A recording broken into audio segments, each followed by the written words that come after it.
Au moment où je suis entré dans la salle d'audience, mon ex-femme a ri sous cap et son nouveau mari a secoué la tête. Le juge a pâli, sa main a tremblé, et il a murmuré « Mon Dieu! Est-ce vraiment lui ?» Tout le monde s'est tourné pour me regarder. Il n'avait aucune idée de qui j'étais, jusqu'à ce que. Pas assez fort pour que l'huissier l'entende. Pas assez fort pour que le sténographe judiciaire le saisisse, mais assez fort pour moi. Cette petite expiration par le nez, le coin de sa lèvre qui se retroussait de la même manière qu'à chaque fois qu'elle pensait avoir déjà gagné quelque chose. Vivica s'est tournée vers son nouveau mari, Preston, et il a secoué la tête lentement. De la manière dont on secoue la tête devant quelque chose de gênant, de triste. Le regard que l'on porte à un homme qui n'a jamais tout à fait compris comment le monde fonctionne. J'ai posé ma mallette sur la table du demandeur et j'ai ajusté le col du même genre de costume que je porte depuis 23 ans. Bleu marine uni, sans bouton de manchette, sans pochette, rien qui ne se fasse remarquer. C'est à ce moment-là que le juge Harold Fenton est entré. C'était un juge fédéral, 31 ans de carrière, le genre d'homme qui avait tout vu et ne montrait rien. Il s'est assis, a relevé ses lunettes et a jeté un coup d'œil au papier devant lui. Puis il a levé les yeux. Son regard m'a trouvé à la table et quelque chose s'est produit sur son visage que je n'avais pas vu arriver à Harold Fenton en 2 décennies de connaissance. Il a pâli. Sa main a tremblé sur le bord de l'estrade. Il s'est légèrement penché en avant comme s'il ne pouvait pas faire confiance à sa propre vue. Et dans une salle d'audience devenue momentanément silencieuse, je l'ai entendu le murmurer, juste 4 mots, à peine audibles. Mais j'étais assez proche. Mon Dieu, est-ce vraiment lui? Toutes les têtes se sont tournées. Le sourire de Vivica a disparu. Preston s'est redressé sur sa chaise. Leur avocat, un homme nommé Douglas Pratt, qui facture 600 € de l'heure et n'avait jamais perdu une seule modification de garde dans le district Nord, a cessé de remuer ses papiers et m'a regardé pour la première fois. M'a vraiment regardé. Il n'avait aucune idée de qui j'étais jusqu'à ce qu'il le sache. Avant que vous n'entendiez le reste, je veux vous demander de faire quelque chose. Si cette histoire résonne en vous, si elle dit quelque chose que vous aviez besoin d'entendre, veuillez vous abonner à cette chaîne. Cliquez sur le bouton j'aime. Laissez un commentaire ci-dessous me racontant un moment où quelqu'un vous a sous-estimé, où l'on vous a écarté avant même que la partie ne soit terminée. Je les lis tous sans exception.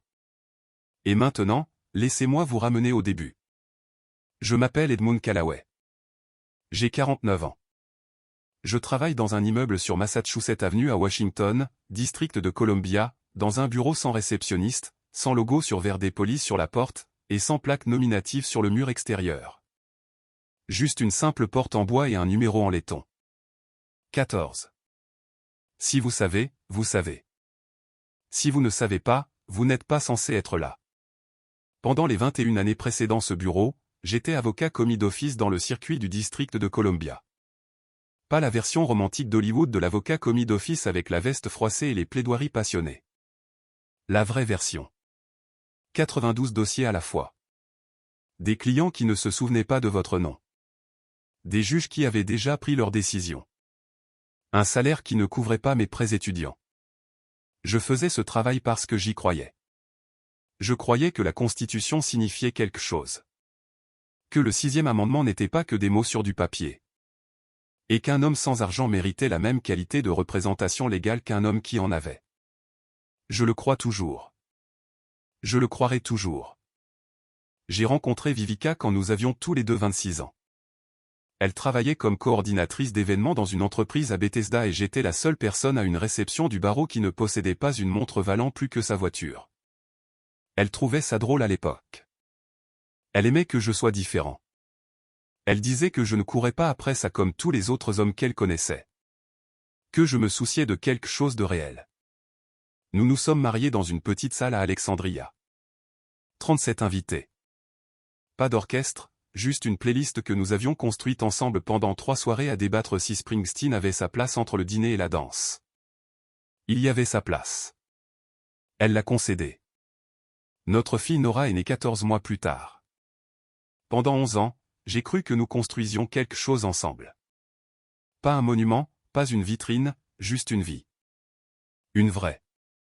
Le genre avec une liste de courses sur le frigo et des disputes le dimanche matin pour savoir à qui c'était le tour d'amener la voiture pour la vidange, et une fille qui vous faisait sentir comme la personne la plus importante dans n'importe quelle pièce où elle entrait. Mais Vivica avait commencé à vouloir quelque chose de différent. Je ne l'ai pas vu venir parce que je ne regardais pas. Je travaillais. Je travaillais toujours. J'avais une charge de travail qui aurait brisé la plupart des gens et je portais cela comme une sorte de fierté dont je n'aurais jamais dû être fier. Je confondais dévouement et présence. Je pensais que parce que je faisais un travail important, j'étais un bon mari. J'avais tort sur ce point. Preston Ashby est entré dans sa vie par un ami commun lors d'une vente aux enchères caritatives. Il avait 40 ans à l'époque, possédait une société de promotion immobilière commerciale avec des bureaux à Washington, District de Columbia, et à Atlanta. Et avait cette sorte de confiance facile et coûteuse qui vient de ne jamais s'être demandé une seule fois dans sa vie comment on va payer une facture. Il conduisait une voiture qui coûtait plus que mon salaire annuel. Il avait des adhésions dont je n'avais jamais entendu parler.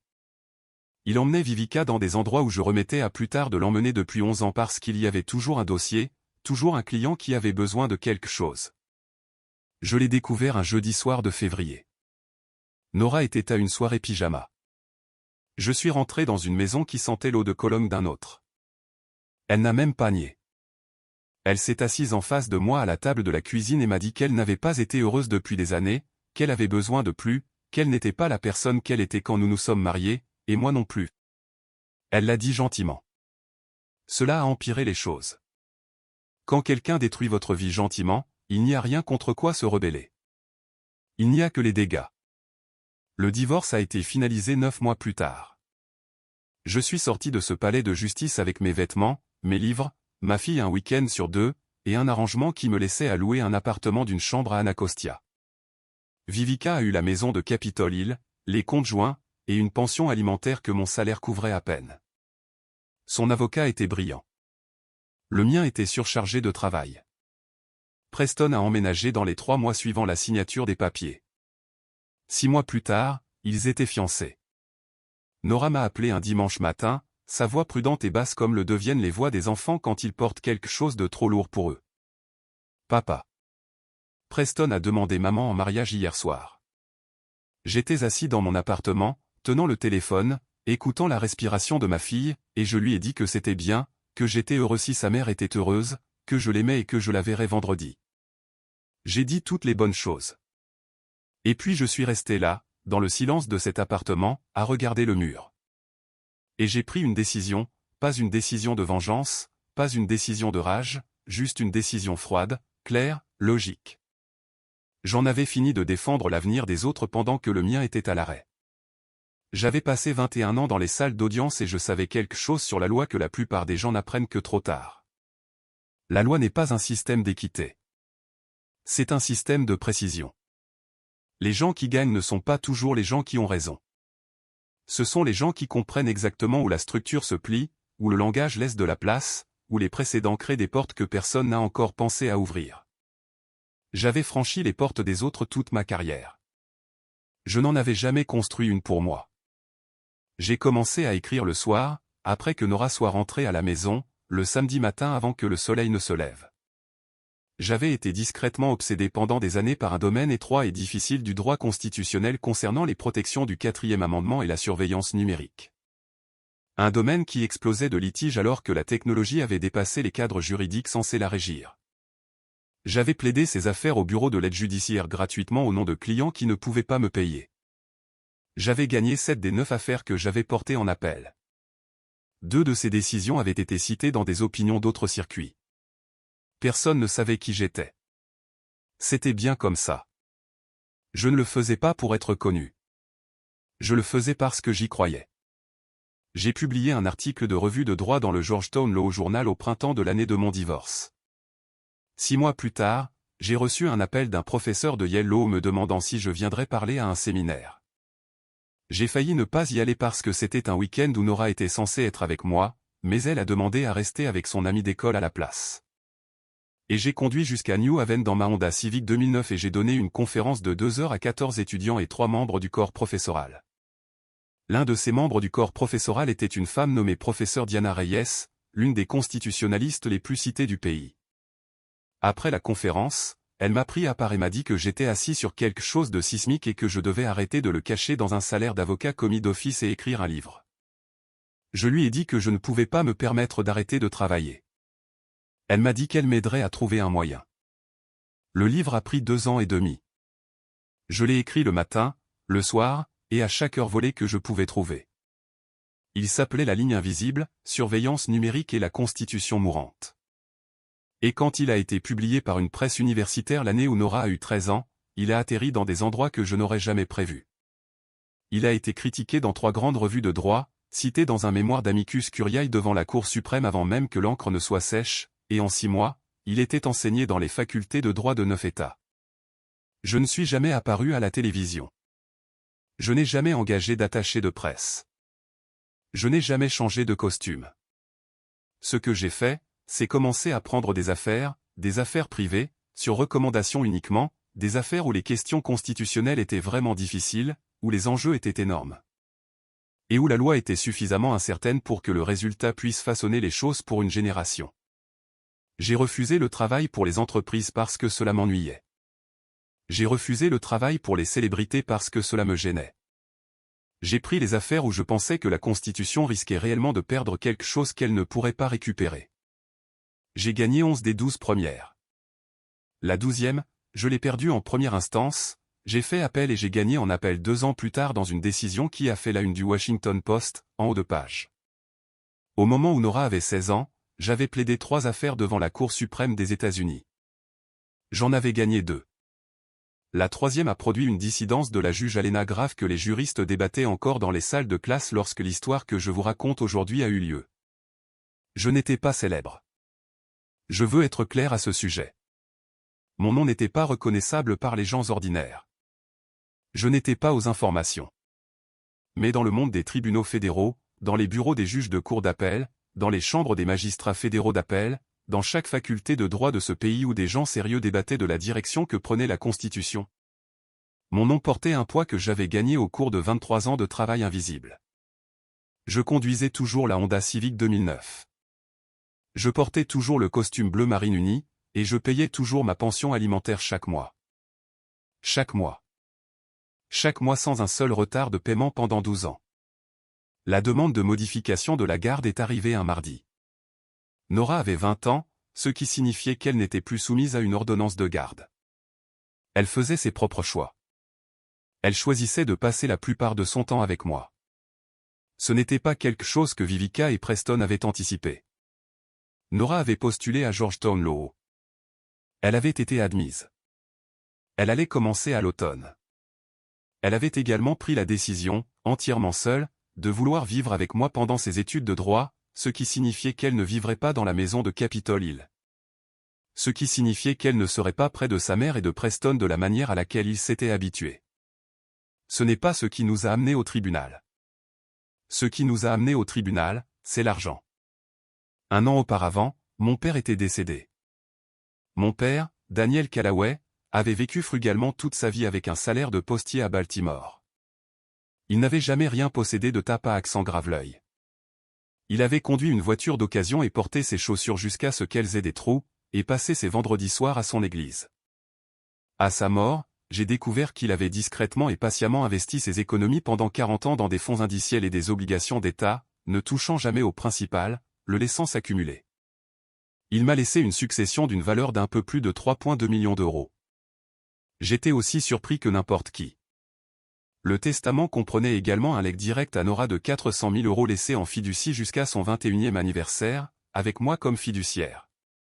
Lorsque l'avocat de Vivica a déposé la requête, l'argument était que ma situation financière avait changé de manière significative et que mes obligations de pension alimentaire devaient être recalculées rétroactivement. Il soutenait que, comme j'étais maintenant le fiduciaire d'un actif d'une valeur de 400 000 euros qui reviendrait finalement à Nora. J'avais un conflit d'intérêts en tant que fiduciaire et il voulait qu'un fiduciaire indépendant nommé par le tribunal soit installé avec l'autorité de faire des distributions au profit de Nora, spécifiquement pour les frais de scolarité de la faculté de droit, qui, selon eux, devraient provenir de la fiducie plutôt que des contributions de Vivica et Preston. Ce qu'il faisait en réalité, c'était d'essayer de mettre la main sur l'argent de mon père. C'est la traduction. Il voulait utiliser le système juridique pour repositionner des actifs que mon père avait travaillé toute sa vie à laisser à sa petite-fille et les utiliser pour réduire les obligations financières que Vivica et Preston avaient déjà prévu de contribuer. J'ai lu la requête à ma table de cuisine à minuit. Je l'ai lue 3 fois, puis j'ai appelé Nora et je lui ai dit de ne pas s'inquiéter. Elle a demandé si j'avais besoin qu'elle fasse quoi que ce soit. Je lui ai dit que la seule chose qu'elle devait faire était de se préparer pour Georgetown Law School en septembre. J'ai dit que je m'occuperais du reste. Douglas Pratt était un très bon avocat. Je veux le dire clairement. Il avait une réputation en droit de la famille et des successions qui était véritablement méritée. Et il avait choisi la version la plus solide possible de cet argument et l'avait déposé avec précision et confiance. Quand je suis entré dans cette salle d'audience, Pratt m'a regardé de la façon dont les avocats expérimentés regardent les gens qu'ils ont déjà décidé de ne pas considérer comme une menace. Il a jeté un coup d'œil à mon costume. Il a noté l'absence de collaborateurs, d'assistants, de tout l'attirail qu'une équipe juridique de haut vol apporte généralement dans une salle d'audience fédérale pour signaler son sérieux. Il a fait un calcul. Il a décidé que j'étais un homme qui avait eu de la chance avec un héritage et qui pensait pouvoir gérer ses propres affaires juridiques. Vivica a fait le même calcul. Preston l'a fait plus vite. C'est ça, le truc, quand on est invisible pendant 20 ans. Les gens voient exactement ce qu'ils s'attendent à voir. Ce qu'ils ne savaient pas, ce qu'ils n'auraient pas pu savoir sans faire les recherches que l'orgueil les empêchait de faire, c'est que Harold Fenton et moi avions une histoire, pas une histoire personnelle, une histoire professionnelle.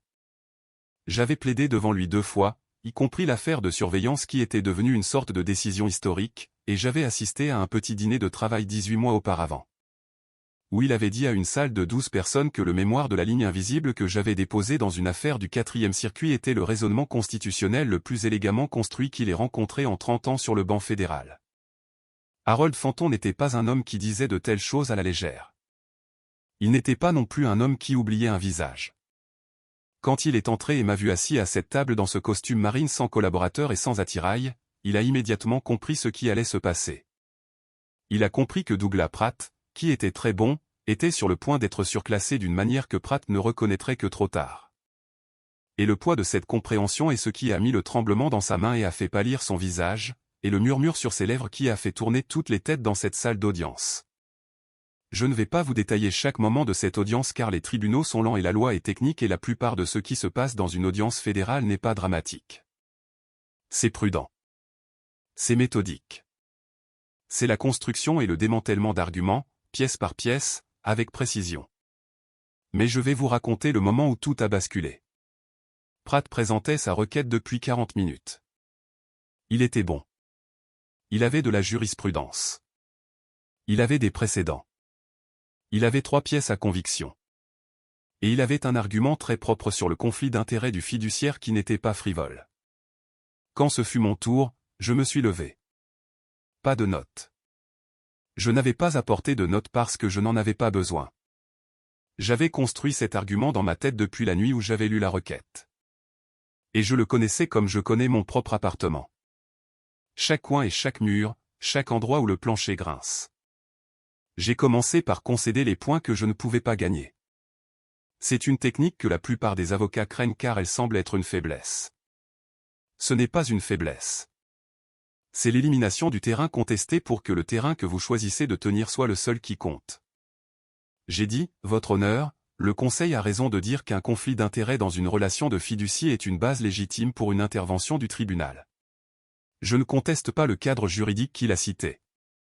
Ce que j'ai l'intention de démontrer, c'est que le conflit qu'il allègue n'existe pas et que la requête devant ce tribunal n'est pas, dans sa substance, une requête sur l'administration d'une fiducie. C'est une requête visant à transférer les obligations financières d'un règlement de divorce antérieur de 2 parties qui les ont acceptées à une fiducie appartenant à une femme de 20 ans qui n'a rien demandé de tout cela. Le stylo de Fenton a cessé de bouger. Pratt a levé les yeux. J'ai continué pendant 47 minutes. Je n'ai pas élevé la voix. Je n'ai pas utilisé de pause dramatique ou de fioritures rhétoriques. J'ai parcouru la loi, les précédents, le langage spécifique du règlement de divorce initial et ce qu'il exigeait de toutes les parties, et puis j'ai fait quelque chose pour lequel je pouvais voir que Pratt ne s'était pas préparé. J'ai présenté 3 affidavits de fiduciaires indépendants dans des affaires comparables, démontrant la pratique standard dans le district, et un mémoire que j'avais soumis à l'examen de Fanton 30 minutes avant le début de l'audience, qui exposait en 23 pages exactement pourquoi cette requête, même si elle était accordée, produirait le résultat opposé à celui que les requérants attendaient en vertu des termes spécifiques du testament de mon père, interprété selon le droit des successions du Maryland. La requête a été rejetée, pas reportée, pas modifiée, rejetée. Fanton a lu 3 phrases depuis son siège. La 3e phrase était la suivante: le Conseil de l'intimé a démontré avec clarté que la requête devant ce tribunal, bien que déposée avec compétence, est à sa base une tentative de relitiger des obligations financières réglées par le biais du mécanisme de l'administration d'une fiducie. Et ce tribunal ne permettra pas que ce mécanisme soit utilisé de cette manière. Il n'a pas regardé Vivica en le disant. Il n'en avait pas besoin. Je veux vous raconter ce qui s'est passé dans le couloir à l'extérieur de cette salle d'audience parce que c'est la partie de cette histoire qui me reste. Pratt m'a trouvé près des ascenseurs. Il a été professionnel. Il n'était ni hostile ni sur la défensive. Il a tendu la main et je l'ai serré et il a dit: Callaway, j'aurais dû faire plus de recherches. Je lui ai dit qu'il avait déposé une requête solide et que des faits différents auraient rendu la journée plus difficile pour moi. C'était vrai. Il a hoché la tête une fois et s'est éloigné. Preston ne s'est pas approché de moi. Il se tenait à 30 pieds de distance, les mains dans les poches d'un costume qui coûtait plus cher que les mensualités de voiture de la plupart des gens. Et il m'a regardé avec une expression pour laquelle je n'avais pas de nom jusqu'à ce que je rentre chez moi ce soir-là et que j'y réfléchisse. Ce n'était pas de la colère. Ce n'était pas exactement de l'embarras. C'était l'expérience spécifique et déroutante de découvrir que votre modèle du monde est erroné sur un point important. Il m'avait regardé pendant 11 ans, puis pendant 12 de plus. Et il avait vu un homme qui ne savait pas comment gagner, qui portait le mauvais costume, qui conduisait la mauvaise voiture, qui avait été délaissé par la femme qu'il aimait et remplacé par quelqu'un de mieux équipé pour la vie qu'elle voulait. Et rien de tout cela n'avait été vrai. C'était juste invisible. Vivica m'a trouvé près de la fenêtre au bout du couloir. Le dôme du Capitole était visible à travers la vitre, la même vue que j'avais regardée 10 000 fois depuis 10 000 bâtiments gouvernementaux différents au cours de ma carrière. Elle est restée à côté de moi un moment avant de parler. Je ne savais pas, a-t-elle dit. J'ai compris ce qu'elle voulait dire. Elle ne voulait pas dire qu'elle ne savait pas pour les affaires que j'avais plaidées ou le livre que j'avais écrit ou ce que cela signifiait que Harold Fanton avait pâli en entrant. Elle voulait dire quelque chose de plus simple.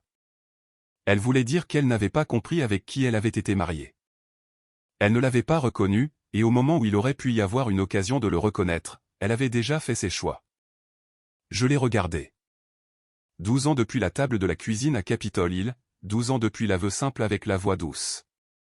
Elle avait le même air. Elle avait exactement le même air, et j'ai réalisé que je ne ressentais rien de particulier.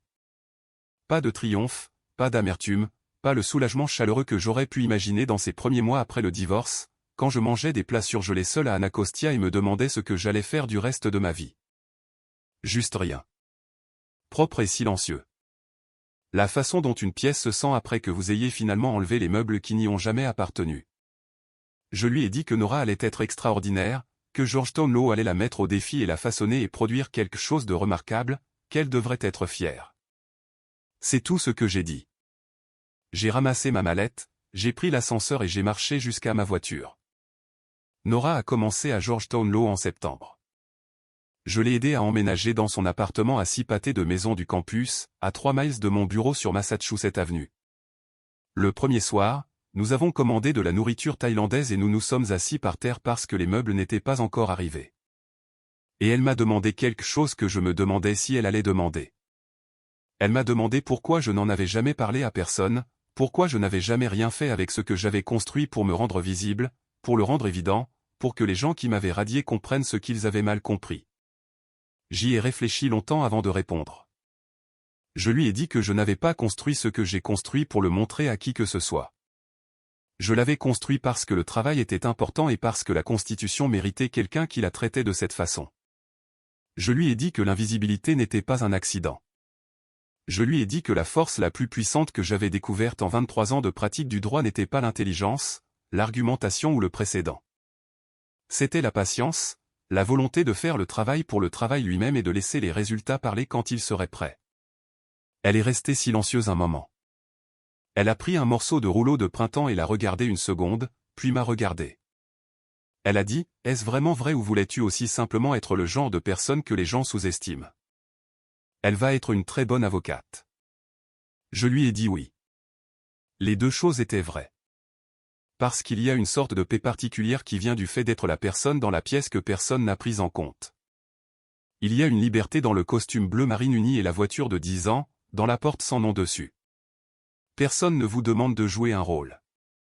Personne ne regarde. Vous pouvez simplement être ce que vous êtes, à pleine capacité, aussi longtemps que vous en avez besoin. Et quand le moment vient, quand c'est important, vous ne jouez pas un rôle. Vous êtes simplement vous-même et parfois, c'est la chose la plus dévastatrice que vous puissiez être. Mon père disait qu'il y a deux sortes d'hommes qui entrent dans une pièce. Le genre qui a besoin que la pièce sache qu'ils sont là et le genre qui n'a besoin que de lui-même pour le savoir. Il disait que le second genre est plus rare et plus difficile à devenir parce qu'il exige que vous renonciez au besoin de confirmation constante que vous avez de la valeur. Il a travaillé pour les services postaux pendant 37 ans. Il a conduit une voiture d'occasion. Il a porté ses chaussures jusqu'à ce qu'elles aient des trous. Il a laissé à sa petite fille 400 000 € et à son fils une leçon que j'ai mis 20 ans à recevoir. L'argent n'a jamais été le but. L'argent n'était que la preuve de ce que la patience et la détermination, accumulées au fil du temps, peuvent tranquillement construire. Harold Fanton a pris sa retraite du banc ce printemps dernier. Lors de son dîner de départ, auquel assistaient 212 avocats, juges et anciens greffiers, il a prononcé un discours de 20 minutes sur les affaires qui avaient façonné sa pensée au cours de 31 ans. Il a mentionné les miennes 2 fois par leur nom. Il n'a jamais mentionné le jour dans la salle d'audience. Il n'en avait pas besoin. Tout le monde dans cette salle le savait déjà. J'étais assis au fond, en costume bleu marine uni. Personne n'a eu besoin de me présenter. Le travail vous présente finalement. Toujours. Ceci est la preuve ultime que le vrai pouvoir est silencieux. Pendant que Vivica et Preston étaient occupés à jouer le succès avec des costumes et des voitures chères, Edmund était occupé à devenir l'autorité. Ils ont fait l'erreur fatale de confondre sa modestie avec l'échec. Au moment où le juge a murmuré, « Est-ce vraiment lui ?» La dynamique du pouvoir a changé pour toujours. Edmund n'a pas gagné à cause de son héritage. Il a gagné parce qu'il a passé 20 ans à maîtriser le système qu'ils ont essayé d'utiliser contre lui. Il n'a pas seulement gagné une affaire, il a détruit toute leur vision du monde. La leçon à retenir, il y a un avantage énorme à être sous-estimé. Ne gaspillez pas d'énergie à essayer de paraître important. Faites le travail qui vous rend essentiel. Edmund Callaway n'a pas eu besoin de s'annoncer. Sa réputation a parlé pour lui.